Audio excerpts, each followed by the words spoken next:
Hello, bonjour à tous. Ravie de vous retrouver, cette 19e vidéo. On est en février. Alors c'est souvent le mois où on met à l'honneur l'amour. Moi je voudrais vous proposer de pouvoir vous aider à tirer le bonheur, la joie pour vous, pour votre couple, pour votre famille. Et dans cette 19e vidéo, je vous parle de fixation d'objectifs.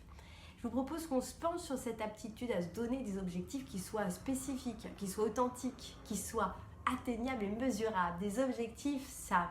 Pourquoi je vous en parle aujourd'hui? Parce que j'aimerais qu'on puisse apprendre cela le plus tôt possible aux enfants.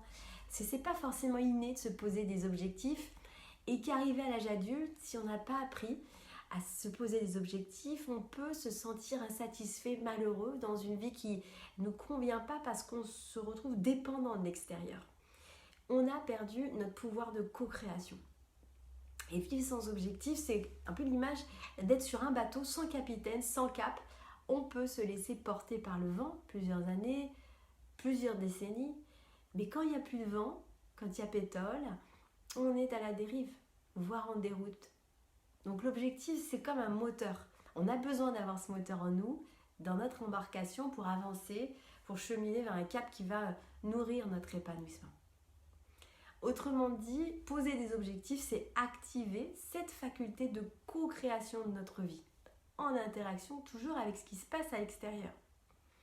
Comment on fait pour se fixer des objectifs et se sentir dans cette dynamique de co-création avec la vie? Comment on fait pour attirer ce qu'on souhaite vivre?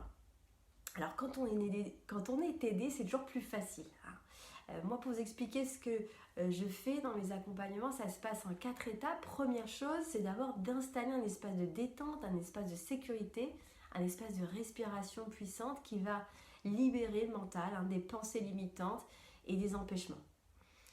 Deuxième étape, c'est activer la communication et la connexion avec l'intelligence du cœur.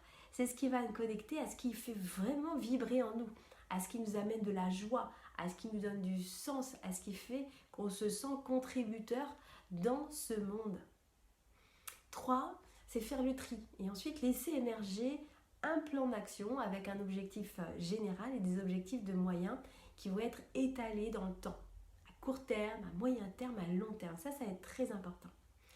4, écrire ce plan d'action, écrire pour laisser une trace de ce plan, pouvoir y revenir, réviser l'objectif si besoin et surtout noter les réalisations, les avancées, les bienfaits, la satisfaction qu'on retire à chaque étape.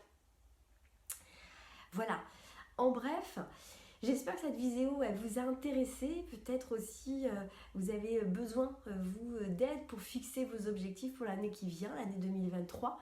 Je suis à votre disposition, vous pouvez m'appeler, prendre rendez-vous aussi sur mon site si vous le souhaitez, www.instantzen.fr. À bientôt et je vous dis à jeudi prochain.